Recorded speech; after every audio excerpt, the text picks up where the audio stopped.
What's going on, guys? It's your boy HQ420. Welcome y'all back another episode of Showtime with the Cube. I have got the powerful one with me back again, Mr. Corey Hughes. Corey, are you doing excellent today? You know, I would be doing excellent, but something's going on with my hair. It seems so lifeless lately. It used to be all like up and whoa, and like it just ain't doing that lately. So I don't know what the deal is. Maybe it's the lack of product. Oh, you're saying it's lacking volume? Lacking volume. It should be like wham, you know, like whoa. Okay. But it's like it's just kind of flat today. Is it humid out there in Colorado? Not at all. It's never humid here. Never. We have like on a bad day we got like 5% humidity. It's so no humidity ever out here. It's also never hot. It's hot for like 3 days out of the year. Yeah. Well, yeah, we get so literally it didn't. I used my heater until the end of May. Overnight, had no choice. You have to use your heater until May, and then I'll be using that heater again in September. So how many months of that is warm? 2 months. It's like June, July, August. That's 4 months. Yeah, 4 months you got good weather, and the rest. Well, I love the snow. I love the cold. I've convinced the cold makes you live longer and it makes you tougher. You know, unlike these pussies who all live in the South and got no snow. Well, you got snow where you're at. Well, yeah, I do. We do get snow. We do get cold. Not a ton, but you get some. Here. You get some up there. Yeah, and every once in a while, and it shuts shit down. Straight shut shit down. For real, dude. You could have 3 foot of snow and be like, "I'm calling into work," and they'd be like, "What are you talking about? Get your ass here." But if we got 3 foot of snow here, that's 2 weeks. 2 weeks. Oh my god. We down. I'm telling you, we down real bad. But guys, what we're gonna cover for y'all today: the Acolyte. Episode 5. What I'm gonna do, because I did a small rant last week. If you didn't know, we have somebody that's famous on the podcast. It was on a famous podcast on Fresh and Fit. It did a little research for everybody and put it out on the Fresh and Fit podcast, the JFK stuff. So that's why Corey wasn't here last week. So if you haven't checked that out, go check that out on Fresh and Fit's YouTube channel, but you have to go to Rumble to actually see the entire thing. Isn't that correct, Corey? Yeah, that's true. I hear it was pretty good. I don't know. I feel like a broken record at this point. I could do that presentation with my eyes closed, literally like half asleep watching TV. I've done that so many times. But the repetition is like what gets you to really understand. So this is the problem with a lot of researchers. They do research, but they don't have an outlet to speak or let people know stuff, and your mind formulates it better when you explain it to people, like for me at least. So for me, I have to do my podcast. I have to teach. I have to keep doing that because I'm not only teaching the audience, I'm teaching myself as I do it. You know what I mean? Right. I'm reinforced. And so people are like amazed at my memory that I can recall like 50 fucking names in one little incident. And I'm like, bro, you've been researching this for how long now? Well, I've been on Kennedy for 6 years. 6 years, like right now, July 2018. So it's been 6 years of mostly full-time research. Because, like, honestly, the podcasting stuff doesn't really take that much for me. I do 2 daily shows, and I'm done by noon every fucking day. You know what I mean? So,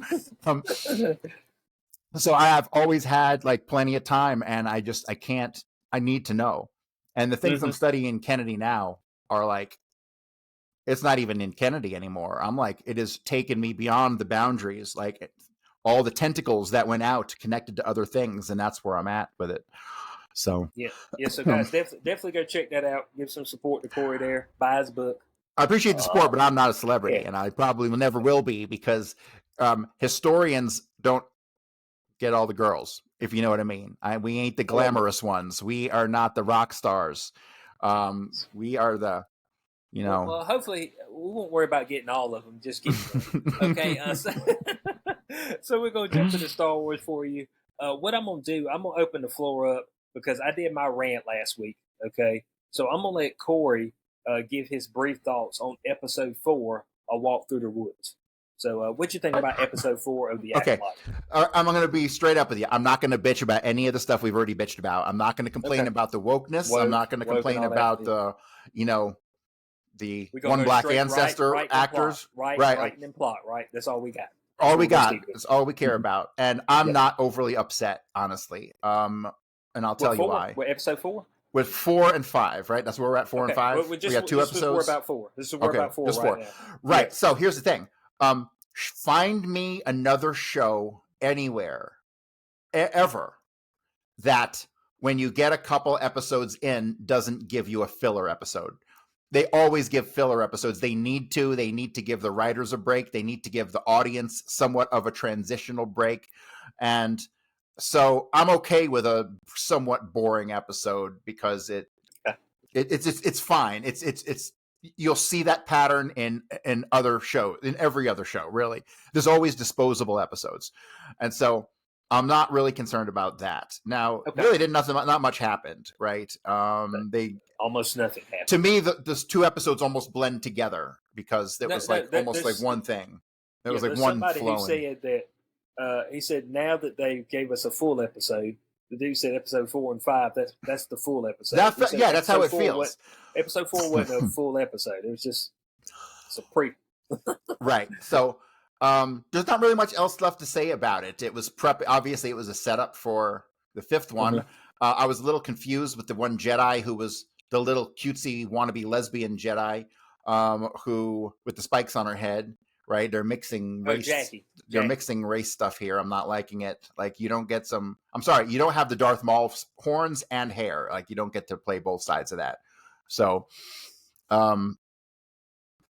with her in particular, she was a student, right? She was training with all the other younger, Jackie. Yeah, right? Mm-hmm. So she wasn't a Padawan. Is she a Padawan because she was referred to as a Jedi? Yeah, she's a Padawan. By what's his name? Has that word been used in regards to her? Because I didn't hear that. Yes. And then Homie said that she's a Jedi. She can take care of herself. Uh-huh. Remember that? So I was confused that she went from being like she's still training. She's definitely not a master. Like they have their ranking system, right? She's definitely like the bottom rung. So Ahsoka. So she'd be like Ahsoka to Anakin. Ahsoka is a full-on. Ahsoka is she not? Yes, that's okay. Gotcha. But later on, Ahsoka becomes a master, though. Yeah.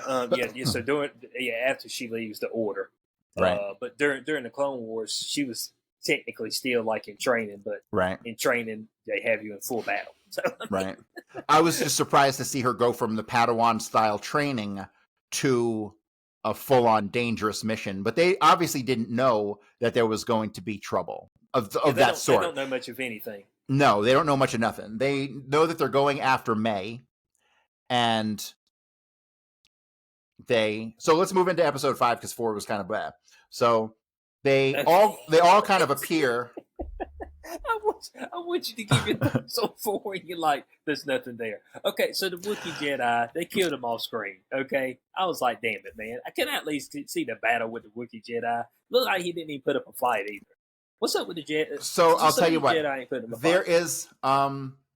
There is a time and a place for an off-screen death, but with a known character who might be powerful like this would not be one of those situations. You would find a situation like that with an off-screen death with a character that hadn't been introduced, right? Hey, we're going to see my Uncle Bob. Uncle Bob will help us. And we get to Uncle Bob's cabin, and then Uncle Bob's dead. That's okay because the character wasn't introduced. Situation like this where the character's introduced and then off-screen death. Part of the plot. Yeah. Right. No, you pull stuff like that when you can't get the actor back in the studio because he hates you over a financial dispute, right? That's when you do an off-screen death. When you have the stunt double do as much as you can in the fight, right? And you never quite show the face. So that's how you do it. Got to kill you right here shortly. I want to put something out right here because this is my thoughts right before episode 5, because episode 4 ends with my man floating down from heaven or wherever he floated down from. All right, I'm not sure where he floated down from. I guess he traversed the trees and then began to float down behind Osha, force pushed her, and then he force pushed 7 Jedi at one time. Okay, 7 Jedi at once, and I was like, this is bad news for y'all. Okay, that's all I was doing. That's all I was saying, but. I want people to remember what I said, okay? And this is me right here. You got this up on the screen, Corey? Yeah. Know anything, okay? Which is kind of where we're at right now, all right? But at no point in time do I believe that he is going to get his ass kicked, even though he's outnumbered. Was it like 7-1? I don't know how many of them's out there. He's outnumbered, though. There ain't no doubt about it. But at no point in time, this is when he does his force push to the rest of the Jedi there. Ain't no point in time do I think that anybody that I've seen up on the screen so far is going to kick this guy's ass, all right? I don't anybody. Not Cole, not Vernestra, not even Adamunda. You know what I'm saying? Kai Adamundi, who ain't even supposed to be there, all right? Who was the other master they had up there? Not Master Holden, okay? I mean, Master Kai Adamundi would probably be the one who would stand the best chance. Not Master Lakshay. He was the one earlier talking about, oh, yeah, you know, you need to make sure you don't have any openings. He ain't kicking no ass. I didn't see anybody yet that was going to kick my man's ass, okay? I ain't seen nobody. Yeah, so that came true in this particular episode. So let me just say this. One thing I need to comment on this episode 5 as a whole. There were way, way too many. I don't even know what to call them. Plot complications. Okay. Mm-hmm. Plot points that were important, and like I felt like they took the concept for multiple episodes and squished it into one, because a lot went on here. Okay, a lot. So you've got you have the off-screen death of the Wookiee Jedi, which is a big fucking deal. You've got May, who you can tell she says outright she's going to go turn herself to the Jedi, right? She's conflicted. You've got her inner confliction going on. You have Osha just being lost. Osha worthless. Yes, I completely agree. And you have her trailing the Jedi, and then all of a sudden all the Jedi show up at the place, but the only one there is May, right? And so it just seemed very dense with themes and plot points. You know, it just seemed like it was too much. Then when you add to that, we haven't even gotten. I haven't even gotten to the fucking homeboy with the mask on yet. Okay. Yeah, Quimir, which was the guy who made the death potion that Torb drank. Right. So here's the thing. It took me a solid 60 seconds of seeing this guy in the mask fight to realize who he was. Okay. Exactly. Yeah. It took me about 60 seconds. They could have stretched this out over at least another episode and not revealed who he was until the next episode. I mean, they built up this mysterious character just to kick the legs out from under it immediately. I thought they've got an underlying issue with these characters as well, but I'll let you keep it. So, when he showed up in the fucking woods, like the first time you see him, before he even puts the lightsaber on, which I thought that moment was a badass moment for this character who I don't know anything about. You got these 7 pussy Jedi, right? Who together combined maybe make one Luke Skywalker, right? And so maybe. And then this guy shows up, and like I was getting like Neo from the Matrix vibes. They're all coming to him, and he's just like, yeah, you know. And I'm like, this dude's badass. And I figured out who it was as he's fighting, but they didn't need the reveal. They could have led me on for another episode. That would have kept me intrigued, and I would have wanted to see next episode. I want to see that. So some people were commenting. They were like, well, we knew that it probably had to be Quimir, because whenever May was trying to flee the planet and she tried to attack Quimir, he like immediately dodged all her attacks and subdued her like immediately. You know what I'm saying? But he tried to play the part like, oh yeah, I don't know what's going on. But I will say that this particular lightsaber duel is the best duel that Disney has put out. This one scene, you mean, where the 7 of them? That Disney has put out. Because if we're thinking about what Disney has put out, all right, Disney has put out the most recent trilogy. which Rey and Kylo Ren's lightsaber duels were atrocious. They were atrocious at best. Horrendous. Ahsoka and the lightsaber stuff they had going on there, atrocious. Just like it looked like low skill. You know what I'm saying? But it looks like they took a little time with the choreography on this. And what I do appreciate about this episode is that they got a little gruesome. When he put 3 holes in Jackie's chest, when he snapped Yord's neck, I wasn't expecting him to snap the neck. I was like, ooh, he just broke his arm and then snapped his neck. I was a little taken aback by how many of the Jedi were just getting smoked. Like, you're like, man, he killed one, I think. I mean, he's not going to get another one. And then all of a sudden, boom, right through the chest. And you're like, whoa. So it was a little shocking. But here's the thing. This is my unfortunate take on that series, which was really good, was that it was even a broken clock is right twice a day scenario. They didn't plan that out, and because they were fucking talented or good writers or any of that. It was just by accident they happened to put together a good scene, you know? Yeah, exactly. One of my favorite moments when he stabbed the one Jedi through the chest and then Force pulled the other Jedi's lightsaber. I was like, damn, cuz you couldn't use the Force to stop yourself or nothing, boy. He panicked. Here's the thing. You know? I think that they're good at envisioning and putting into visualization the evil shit. But how do you really how do you make a Jedi who's a pussy really and doesn't want to hurt you because he doesn't want to kill you if he doesn't have to, and how do you put that into form? You can't really, but you can put the badass Sith stuff, the red lightsaber. Ooh, that was when I see that red lightsaber, I was like, it's on. It was on. I'm like, fuck yeah! It was like it did it. The sound effects were there. I mean, there's certain parts of the machine that is Star Wars that they still have down because, like, when the movies start and the sound goes and like those, it goes to the first shot. I mean, just the little tiny cinematic things they have down pat. Like they'll never screw that up. It's everything else that they screw up.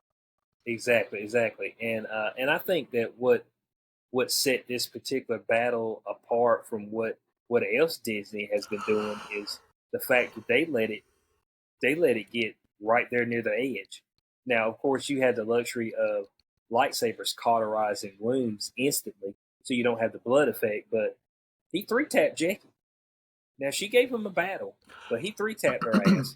I was like, oh, 3-tap, Yord's neck snapped immediately the next second. I got one question. Uh-huh. How is it we've had like 9 fucking movies, like 10 fucking series, and like we've never had any fucking lightsaber malfunctions before? Yeah, so some people told. All of a sudden they're chopping lightsabers and they're not working and shit, and then it's like, okay, so I went and I watched a couple people who actually know more than I do. Star Wars Theory, which that's what he does. Like hot damn, that's what he does. He said the particular armor that's being used at that point in time is Cortosis. I think he said it was used in a couple of books, if I'm correct. And so what the Cortosis does is that it pretty much sends emits some type of electrical energy back into the saber, which short circuits it for a second or for a few seconds. It doesn't completely disable it, but that's what it does. But the problem with the Cortosis armor is that it's not that strong against like physical attacks. So that's kind of why I guess Jackie, the hilt of her actual lightsaber kind of broke it. So it's actually weak against that, but against lightsabers, when the metal contacts the saber, then it kind of short circuits it. So they said that has been used before. Okay. So I was like, okay, I got you. Was that mask in particular a specific armor style? That's what it was made of. Well, yes, but I mean, the mask kind of looked like a gimp mask from Pulp Fiction, and so I'm wondering, like, what army used that? Where did he appropriate it from? Well, some people are speculating that this is the first Ren.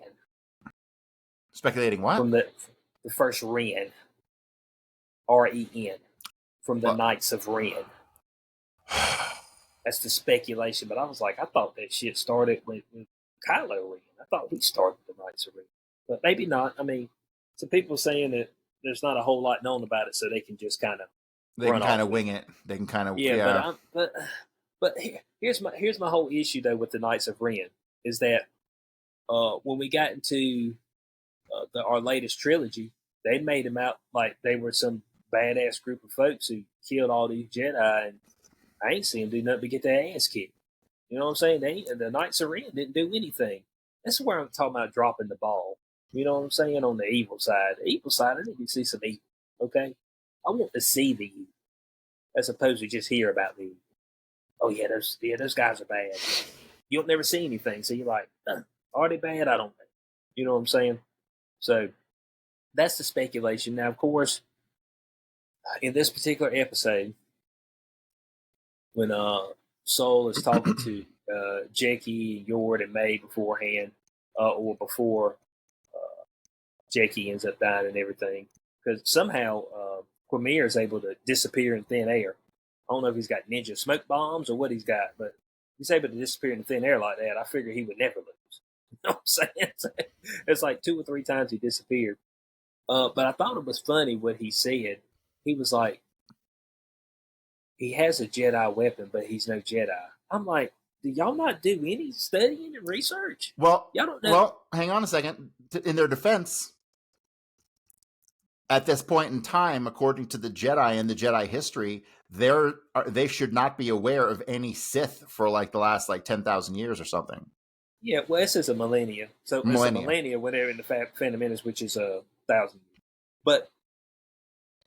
But you're at the Jedi Temple. Y'all ain't doing no research.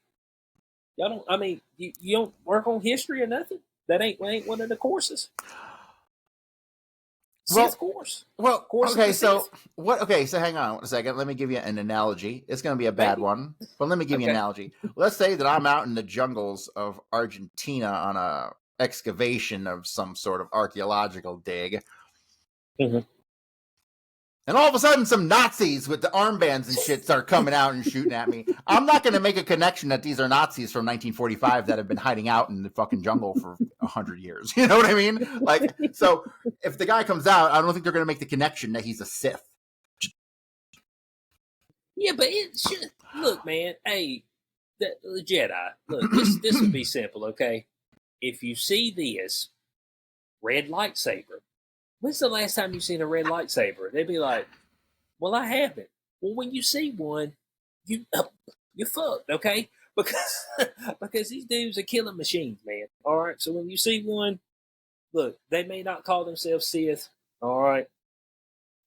Allegedly. Even though Quimir says, when Soul asks him, what are you, who are you? He said, you may refer to me as or a Jedi refer to me as a Sith. I'm like, well, this is kind of going to mess with some canon stuff from the Phantom Menace. But look, that's okay. I just know everybody's got to die, and there's got to be some kind of cover-up at the end of this, including May and Osha. May and Osha got to die as well. They're not going to. Yeah, but they have to. Unless one dies tragically and it leaves a mark on the other. Happening. But look, here's my whole premise as far as people saying, well, he didn't actually call himself a Sith. I'm like, well, look, I'm fine if you want to put somebody in here who is technically not a Sith, maybe technically a Dark Jedi, but do it like they did in Ahsoka. Baylan Skoll had an orange lightsaber. See what I'm saying? His apprentice had an orange lightsaber. Just don't give him a red one, and it'll be okay. Just don't give him a red one.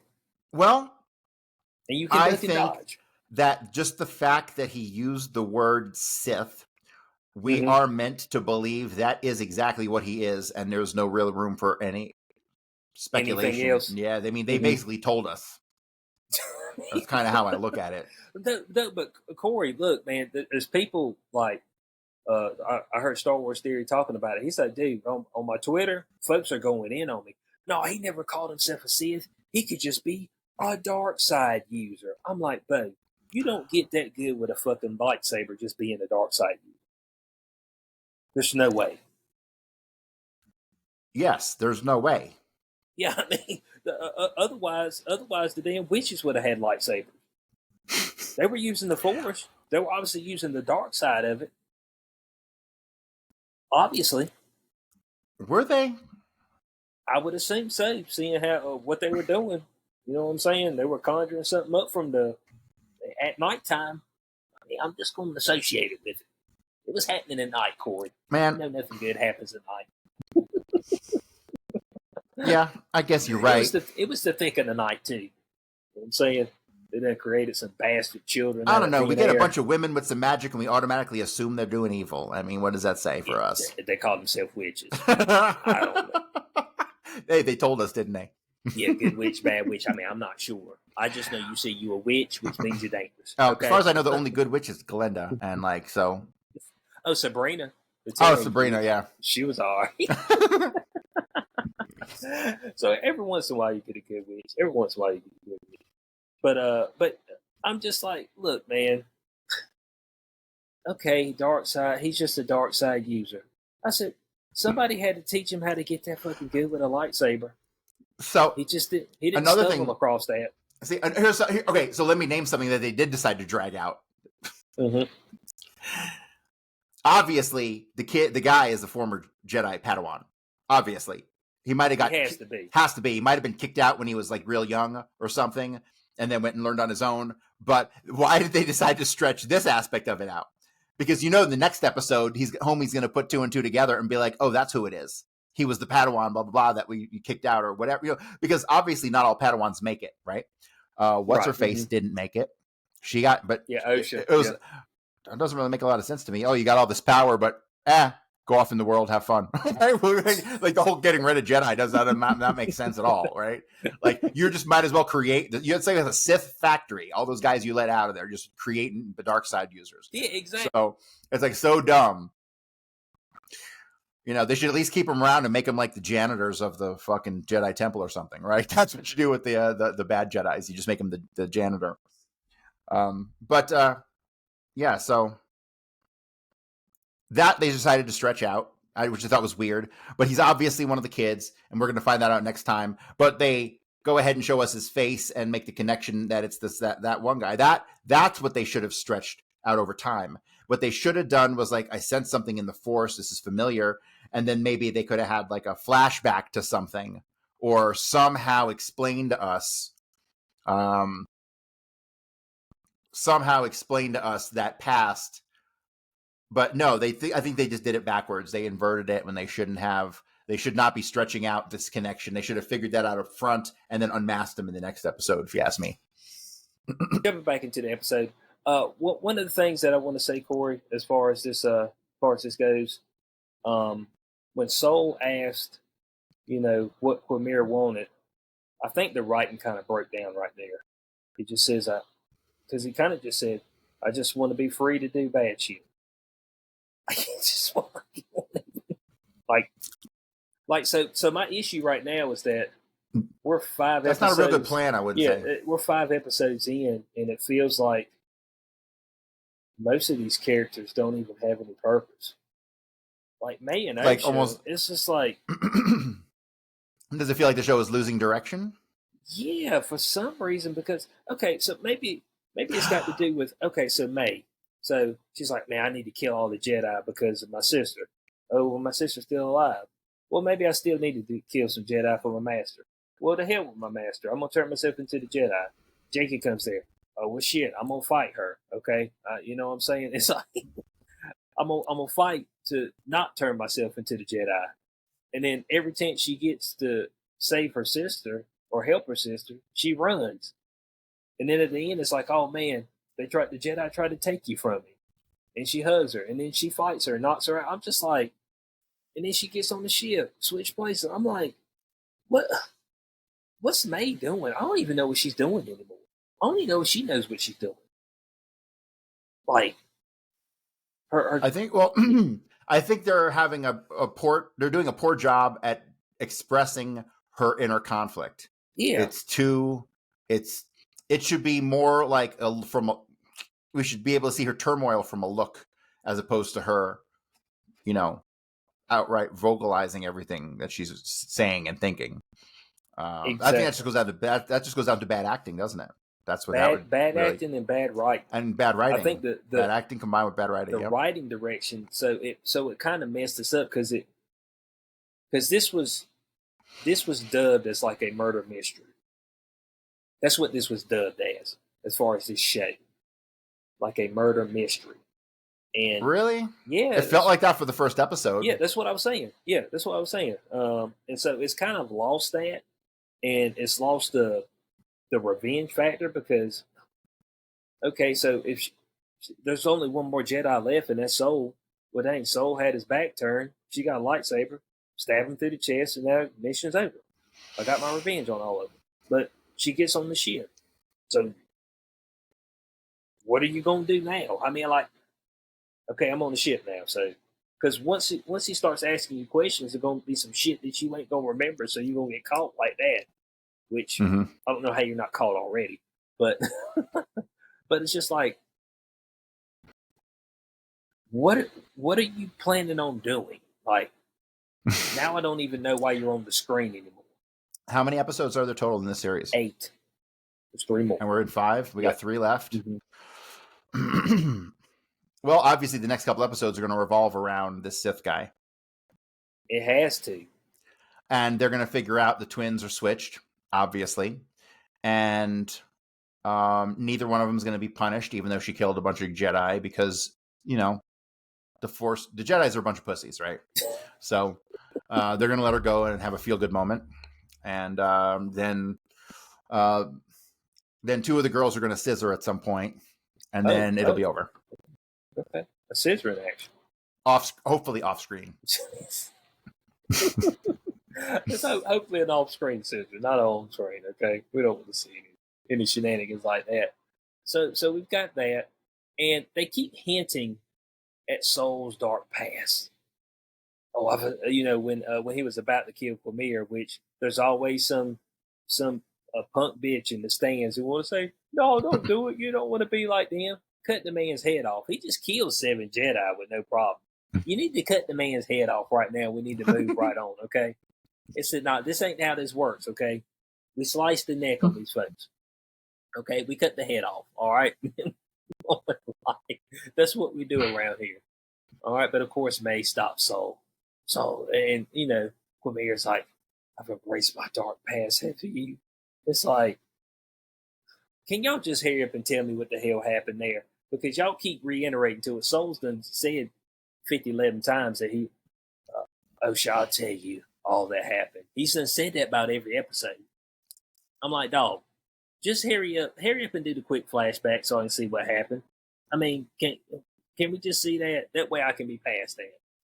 Or is that going to be episode 8 when they show that? Probably. Yeah. Right when Soul's about to die. Right before death. Soul's got to die, right?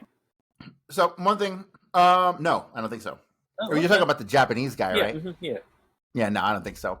And I honestly, when he was talking about the guy's past and stuff, I thought he was just referring back to when May burnt the shit down and his guilt for that. I thought that's how shallow the storyline was, that they was actually using that as what that was. That's how shallow this shit was. I mean, that's pretty good. Oh man, and that made. But I will say this much: I think overall the general big picture storyline, I don't think is bad. I mean, I think it's just poorly executed. But I think underlying the ultimate overall story, what they're trying to get across, I don't think is a bad idea. I just think it could have been. Just needed to write it different. Yeah, it just needed to be right. Yeah, exactly. Yeah, because it's just... and that seems to be the problem. You know, there's so much they can do with Star Wars, but then they have to make shows like this that really, it's not contributing to canon, and that's a big problem. Really.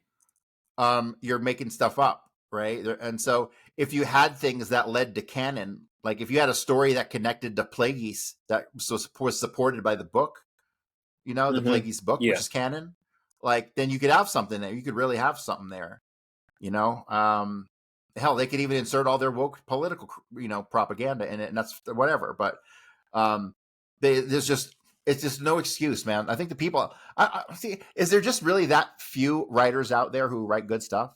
There must be. I mean, that has to be the case. I don't see how it's any other way. I mean, my biggest gripe with writers in general, particularly in sci-fi, is that there's no excuse.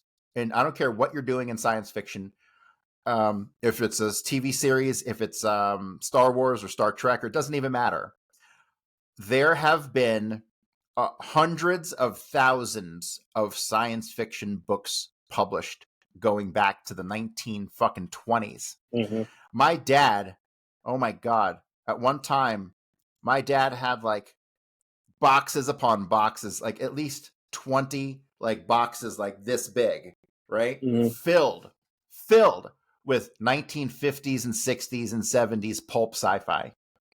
And like an idiot, I'd ever had any interest when I was real young, and when I was younger and could care about it. But right. And there are how many original storylines in there that they could just steal and alter to their own. And they don't. They stick with the same bullshit. But again, we go back to the literary classical themes: man versus environment, man versus himself, right? These themes are never going to change. And so I don't know what, man, it seems like the formula is all there. They just need to have a little bit of inspiration. Yeah. And the fucking formula is there that will always please us. And they just don't go with it. So what it's starting to feel like for me is that May and Osha are just placed in here just to be placeholders for plot to happen around them. That seems basically, yeah. That's it, because they have no substance to them. They have zero substance. I have zero intrigue in either one of them. The only character I have any intrigue in whatsoever is the fucking Chinese or Japanese guy or whatever generic Asian, bloke he is. Yeah, and what they say? He's probably Korean. Whenever you can't figure it out, they're Korean. That's what it is. Sith guy? No, I'm talking about the guy we just talked. Oh, Seoul. Yeah. So yeah, whenever you can't figure out if they're Chinese or Japanese, they're Korean. Yeah. Well, that's how that goes. They're calling the other one the discount Ezra Miller. He does kind of look like the Sith guy. He does look like a little bit discount Ezra Miller, there ain't no doubt. But that character is the only character I have any interest in, and that's only because the actor is a decent actor and he's working with shit. I can tell he's got some bones in acting. He makes the good facial stuff. He does that really well. But he's given trash to work with. So yeah, so there's not a ton that you can do with that. Yeah. So predictions for episode 6. Predictions. Transitional episode. They'll find out that they've been switched. Then May will actually turn and help them to go find her. It won't be until and then episode 7 they'll get to wherever they have to have the final encounter, and they'll all do the prep work and setup, and it'll be mostly a disposable episode. Then episode 8 they'll have the final battle, and nobody's going to die. You just said 2 disposable episodes. Yeah, they're both going to be transitional. Actually, now that I think about it, so. It's going to be a setup episode, and but you're going to have the only thing that's going to happen is they're going to figure out the May thing that they switched, and then they're going to cut it. They're going to work with May, and May's going to be like, "I'm sorry, I'm really good inside, despite the fact that I killed your Jedi." And so then they're going to work together to go get her back, but then they're going to have another setup episode because you can't have the big battle till the 8th. So unfortunately, you have to have 2 setup episodes in a row. That sounds terrible. Unless you want to call it a transitional and then a setup episode. So, which are obviously 2 different things. Yes. We're going to transition into the setup. All right, that's what we're doing right now. It's like my goodness. So yeah, that's what Corey thinks. Premiere, we might. I would say by the end of this, we will see a figure of whoever trained Premiere. And it could be either Tenebrous. Some people say Tenebrous, Venomous. You think they'll even go that far? Tenebrous, Venomous, or Plagueis. You think they'll actually go that far to another layer of Sith? He's looking at an acolyte. I don't think so. So people he's looking for an acolyte. Yeah, which means there is nobody above him. That he's the master. Well, he doesn't have to necessarily be a master, but if you don't have anybody training you, you figure the shit on your own, you kind of get to a certain level of proficiency by yourself. That nigga ain't figure out how to damn cut folk up like that, damn cutting trees down in the woods. You had to have some hand-to-hand combat. Now, the reason why Sith are so dangerous and they take on multiple Jedi is for the fact that they don't give a fuck, bro. They fight. You know what I'm saying? While y'all sitting around meditating and shit, we kicking ass. You know what I'm saying? We ain't got time for no nonsense. Yeah. Y'all be out there, shaking hands and damn doing your little mind trick. Well, we cut heads off. That's what we do around here. So that's why the damn Jedi be so damn overwhelmed. You too busy bullshitting. They miss the days of the old Republic where your ass had to fight every day. You know what I'm saying? Well, you had Sith after Sith running around. You know what I'm saying? One Sith died, the damn Sith takes place. It's just loads of them. Like, damn, boy. Having to kick their ass every day. Shit's crazy as hell. Yeah, so we'll see what happens. Episode 6. It's probably gonna be a little bit of a flashback. There's probably gonna be some flashback in there, more than likely. I don't think they're gonna take us right to the ship with May on it, jump over the work with it. So there might be a little bit of a flashback. So we'll see what happens there. So episode 4 and 5. What'd you give episode 4? It's probably about 3 cubes.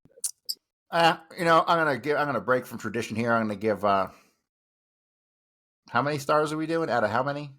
Cubes out of 10. Cubes 10 out of 10. Yeah. Cubes out of 10. I'm just gonna go ahead and give it a straight. I'm gonna give them both a combined because I can't really separate it. It's all blurred in my head. I'm gonna give it a combined 5 out of 10. 5 out of 10. Okay. Well, I'm not gonna be too harsh on it. Yeah. Okay. Well, I'm pretty. Episode 4. But I felt like I was watching the damn anime episode where it's got the damn. One of my favorite ones is Bleach, and they got a little teddy bear in there. And one episode, the whole time, he's just sitting there talking about Orihime's titties. I mean, that's what he's doing. I'm like, but when I left the last episode, Ichigo was about to battle Kenpachi. I mean, so what's going on here, all right? I mean, they both had their swords out, and then this episode, y'all bullshit. I get why they're doing it anime, because it's hard as hell, because you got to draw all that shit. So I get why they do it there. But episode 5, I give the fight scenes a 7 out of 10, but I give the episode plot a 4 out of 10. I can see that. Because fight scene was good. It was a good fight scene, and dude made me like Star Wars for about 10 seconds again. Yeah. It's like, man, this is what we're talking about, man. But man, they took the goddamn mask off too soon.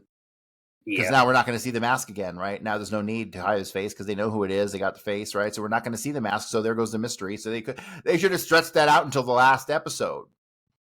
They probably would have had me fooled still, All right, so that's our thoughts on Acolyte episode 4 and 5. Hope everybody enjoyed our breakdown of this. We'll be bringing you episode 6 next week. And Corey, are we doing the UFC? UFC? Yes. UFC tomorrow night? Yes. Yeah. Connor's not fighting, but we do have Yuri and Alex a rematch. Pajera.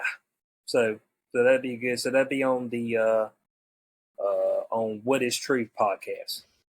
What Is Truth podcast, which would be on Rockfin, if I'm correct. Isn't it right? Where he usually streams it. And Rumble. Rockfin and Rumble. Yeah, so go check us out there. Appreciate everybody for checking us out this week. We'll catch y'all next week on Showtime with the Cube for your boy HQ420 and the powerful one, Corey Hughes. Peace out.